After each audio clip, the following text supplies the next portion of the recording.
Hey, what's going on, guys? Double 18 Seth Shadow here. So today's market watch is going to be a heck of a lot of stuff to cover. So if it seems like I'm going a little faster than usual, that's the reason why. But we're going to get straight into it. And with today's announcement from Bushiroad, it was the final glitter support for set 11 where Tamayura got covered. And effectively for Tamayura, it's you can search an order from your deck on the Persona Ride play, and you have the same bind mechanic as the others. And then for its second ability, that allows you to call Rarami and Ririmi from the soul and give them an additional 5k.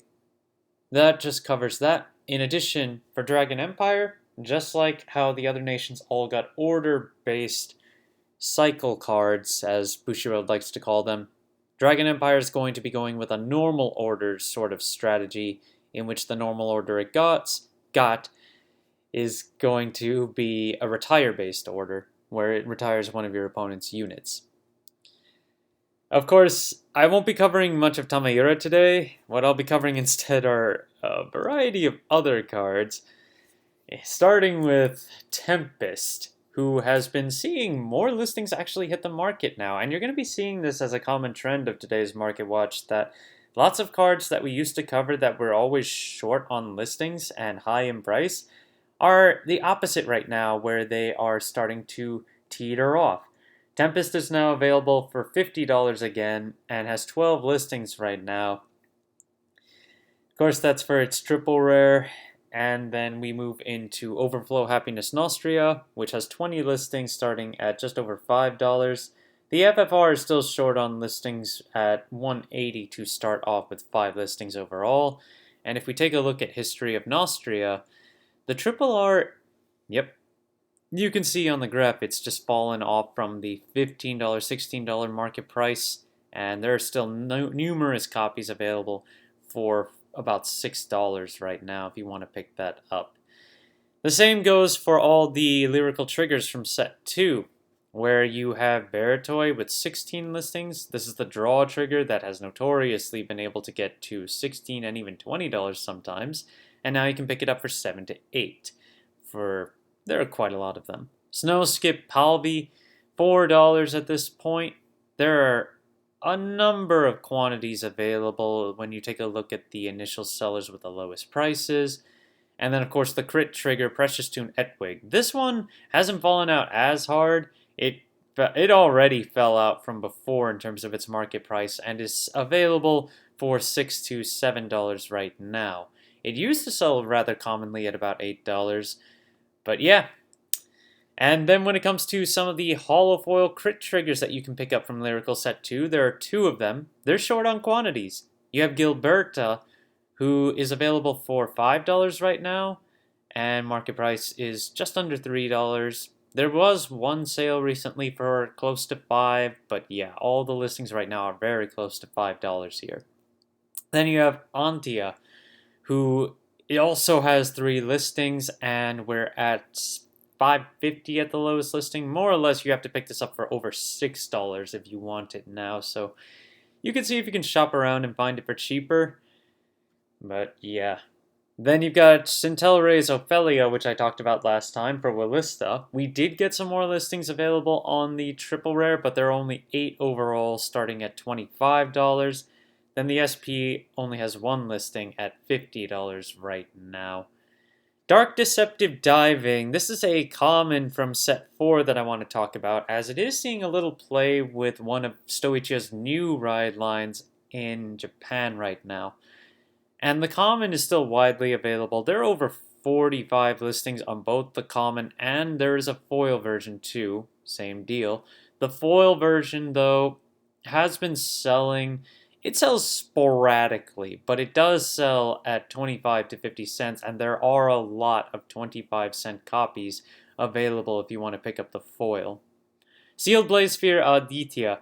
This card had gone to the moon ages ago, almost to $20, and almost had no listings on top of that. Now we have 25 listings available starting at $5 for this card.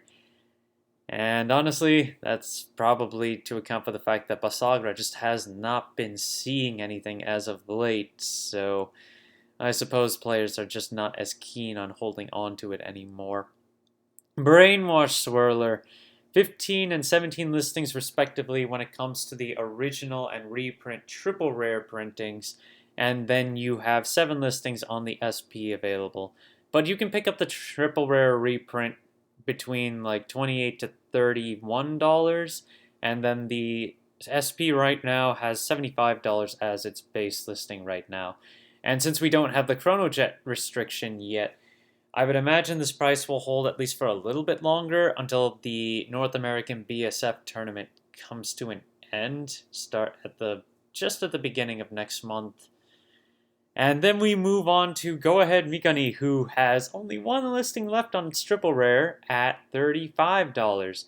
Then you have the FFR available, 5 listings for $55, but this card had been bought out ages ago, so that was a given. Although, of course, the triple rare has seen its buyouts, but not to this degree, where one person did buy a copy for $25, otherwise they sold for $20 more recently, which is also a similar price in Japan right now. Yeah, as Messiah continues to inch closer, this card is going to see more popularity, and of course, with the new Chaos variant coming out, this card is also going to be a staple in that deck more than likely. Rouse Wildmaster Riley, the Dark States draw trigger from set 4, has a number of listings available now for its original printing, while it has no listings left for its reprint from set 7. Then you have the SP, which also has a fallout right now, but before we get into details of that, let's take a look at the rare. $12, $13 is effectively the new price point for almost every seller, and there are 17 listings right now, so you have a good opportunity to buy it here, although it's still rather expensive, and people have been buying it at $12 though, so yeah. And then the SP, of course, while this one has been getting bought sporadically at 100 and progressively getting a little lower, we do have a number of listings at the $90 and subtly lower mark there too, before we get back up to $100. So yeah, the SP hype on Riley really has died out. And as we continue to move towards other nations taking more meta slots, I suppose that's just going to keep happening for a little while. Desire Devil Bubetsu, the triple rare for this one had a massive spike a while ago, similar to the Blaze Spear. It fell out just as hard. There are $5 listings on the market now, with 19 listings overall. I mean, even though Greedon is getting some new support, it ultimately isn't one of the more popular decks, and I suppose that possibly contributes to it. But Bubetsu is also generic, so you could use it with stuff like Barrow Magnus on top of that. But of course, Barrow Magnus is not likely to play this card very much anyway. Either way, it's a good time to have a play set in your back pocket, as this is a triple rare that might not see a reprint for a while. Mahir Nirvana, particularly the DSR that comes out of the second edition of Set 4 printings. Only the second edition. This card has no data whatsoever on TCG Player. It has no listings, no market price, nothing. I have only ever seen one copy of this, maybe 2 copies of this on TCG Player, once at 180 and another at 300, and I guess neither of them ever sold. But I mean, this is the UU Crossdress variant versus the first edition version, which is just standard UU standing in front of Mahir Nirvana. This one has a number of listings, $50 base, 11 listings overall, and this one does not sell that well. I imagine that if someone did put up the crossdress version for a decent price, that would sell pretty quickly, but of course, I did say one was at 180 and that one didn't even sell, so I'm not sure. We have the Wildress promo from the World Finals of 2022's BCS. There are 2 listings for $26 and then 1 listing at $70 right now. And they have sold sporadically in the just below the $30 mark, somewhere around $25. So It's okay for what is an exclusive for its one tournament, but you got it at entry, so it's more available than most of the others. Ardor Hatchet Dragon. This one has seen a pretty big fallout on the common variant of this card, especially since it's also getting a reprint as a full art. It's going to be a promo as part of a promo pack for when set 12 comes out. But if you take a look at the commons cost right now, you're looking at listings closer to $8, which is okay. Overlord is still a pretty decent deck overall. And again, it's as BSF winds down and players are just not going to be playing these decks as much. Berry of Candor Darian. This is Grand via support from the new tournament promo pack that we got. It has $9, $10 as the base common rarity for its promo, and then 2 listings available for the foil at $20. I would imagine this will just continue to fall out as Grand Via is just not seeing enough play as time goes along, but we'll have to see. One Who Governs Chaos. This is, of course, Chaos support. The foil copy has only 5 listings left, but it's still available for a decent price right now, whereas 25 listings on the promo, which is not too far away in price. So picking up the foil is probably the better bet, as you're looking at about $2.50 to $3 for the copies, and the common version's about $1 right now, so foil's probably the better bet if you want to, but there are only 5 listings left. The Chronojet deck set. Looking at a few prices here, you have the Crest at $20 for the foil variant of that one to start. Mazer Gear is still $30. That's probably just not going to change as long as premium exists. But if we take a look at the deck sets themselves, they've been falling out.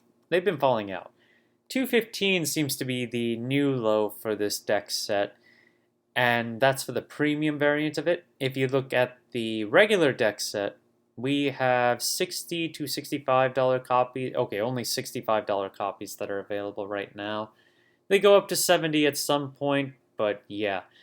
Chronojet is looking to fall out of favor as time passes, especially since it will be getting its choice restrict at some point or another over here too.